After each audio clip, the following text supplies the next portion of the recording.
This podcast is not a replacement to any formal lectures or clinical placements.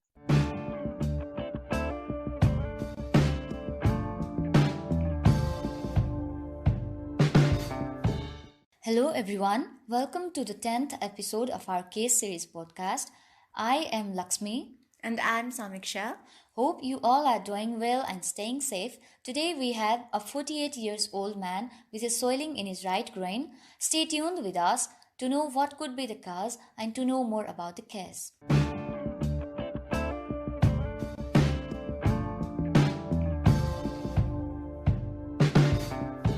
A 48-year-old man from Cabre, farmer by occupation, presented to the surgical OPD with swelling in the right groin, which he noticed 2 years back and ignored at the time.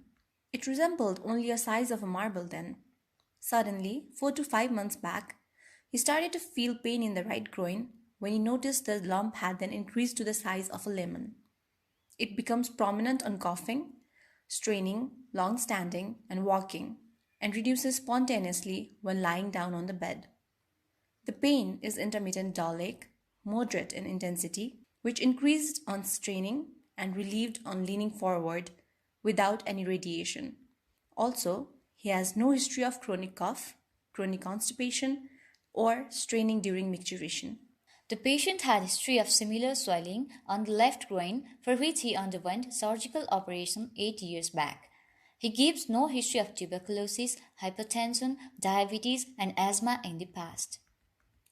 The patient is vegetarian by diet, has no addiction to tobacco or alcohol in any form. His appetite, bowel, and bladder habit are all regular, and his sleep pattern is also normal.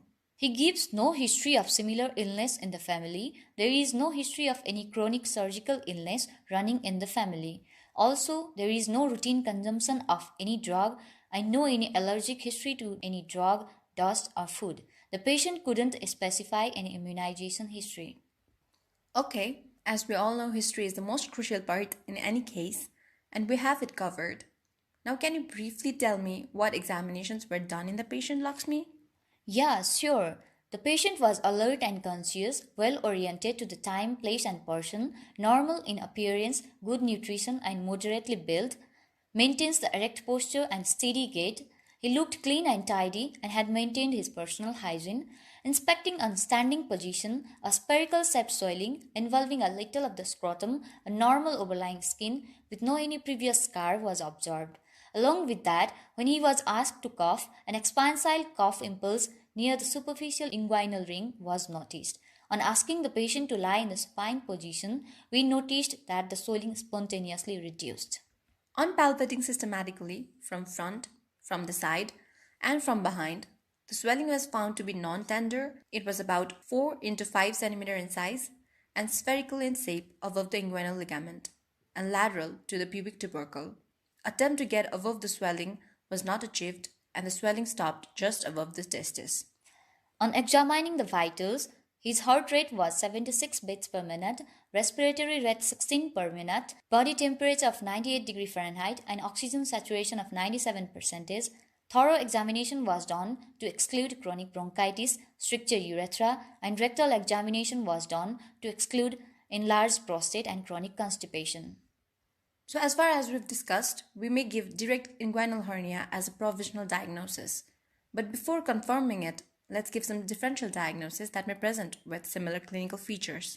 Yeah, that's a very good of you, Samiksha, because we should never hurry to diagnose a disease before excluding other diseases presenting with similar pictures.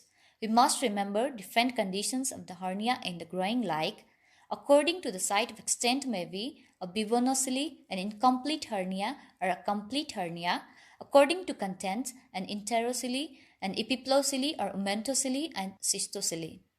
It may be oblique indirect hernia, in which congenital or acquired hernia is included. It can be direct hernia. Clinically, it can be reducible, irreducible, obstructed, strangulated, inflamed, or rarely sliding hernia. Also, we must think about femoral hernia. Before we reach the definitive diagnosis, let's discuss in detail what a hernia means. A hernia is a protrusion of whole or part of viscus through the wall that contains it. Of the abdominal hernia, the common varieties are inguinal, femoral, umbilical, incisional, epigastric, and rare varieties include obturator, lumbar, gluteal, and spigelian. Here, we'll mostly focus on inguinal hernia. A protrusion of abdominal cavity contents through the inguinal canal is the inguinal hernia. About 25% of male and 2% of female develop inguinal hernia, making it the most common hernia in both the gender, with predominance of mainly right-sided indirect inguinal hernia. In relation to inferior epigastric vessels, basically it can be divided as direct and indirect inguinal hernia. Direct inguinal hernia occurs medial to the inferior epigastric vessels when abdominal contents herniate through a weak spot in the posterior wall of inguinal canal, which is formed by transversalis fascia. Likewise, indirect inguinal hernia occur when the abdominal contents protrude through the deep inguinal ring lateral to the inferior epigastric vessels. Clinically, hernia can be reducible, which can be pushed back into the abdomen by putting manual pressure to it. Irreducible, one which cannot be pushed back even under pressure. Irreducible hernia can further be obstructed, in which the lumen of the herniated part of the intestine is obstructed, but the blood supply is intact. Incarcerated, where adhesions develop between the wall of the hernia sac and wall of the intestine, and strangulated, in which the blood supply is cut off, leading to the ischemia. The etiology of a hernia includes increased pressure within the abdomen, a pre-existing weak spot in the abdominal wall, straining during bowel movements or urination, heavy lifting, ascites, pregnancy, excess weight, chronic coughing, or sneezing and peritoneal dialysis. The signs and symptoms are a bulge in the area on either side of pubic bone, burning, gurgling, or aching sensation at the bulge, pain and discomfort in the groin, especially when coughing or lifting, and occasionally, in men, pain and swelling occurs in the scrotum around the testicles when the protrusion reaches the scrotum. As we have discussed a little bit of hernia and its types, let's go back to our case and discuss further investigations so that we can give a definitive diagnosis and proceed to the management without any delay. Yeah, sure. In order to confirm our case as a direct inguinal hernia, certain points were taken into considerations like the age of the patient above 40, acquired type of the hernia, incomplete and medial to the inferior epigastric vessels, appears when the patient stands and disappears when lies down, spherical in shape. On invagination test, finger goes directly backwards instead of the upwards. Also, on doing G-Man's technique, the impulse was felt over the middle finger, confirming direct inguinal hernia. G-Man's technique is performed to distinguish whether a hernia is direct, indirect, or femoral. In this technique, index finger is placed over deep inguinal ring, half inch above the mid-inguinal point, middle finger over the superficial inguinal ring, and ring finger over the saphenous opening. And then the patient is asked to cough, and the finger under which the impulse is felt is taken into account. Although diagnosis of inguinal hernia is mostly clinical, still certain investigations need to be done in order to make our diagnosis more specific. Ultrasound abdomen and pelvis was performed to define its defect and its contents. Additionally, other methods like CT scan, MRI, laparoscopy, and herniography can also be done. Now, on moving on to the treatment and management, let's remember some guidelines before performing it. The principle of hernia repair or reduction of the hernial content into the abdominal cavity with removal of any non-viable tissues and bowel repair if necessary, excision and closure of the peritoneal sac if present or replacing it deep to the muscle, reapproximation of the walls of the neck of the hernia if possible, permanent reinforcement of the abdominal wall defect with sutures or mesh. A conservative approach by using the truss was done on our patient, as he had a reducible hernia.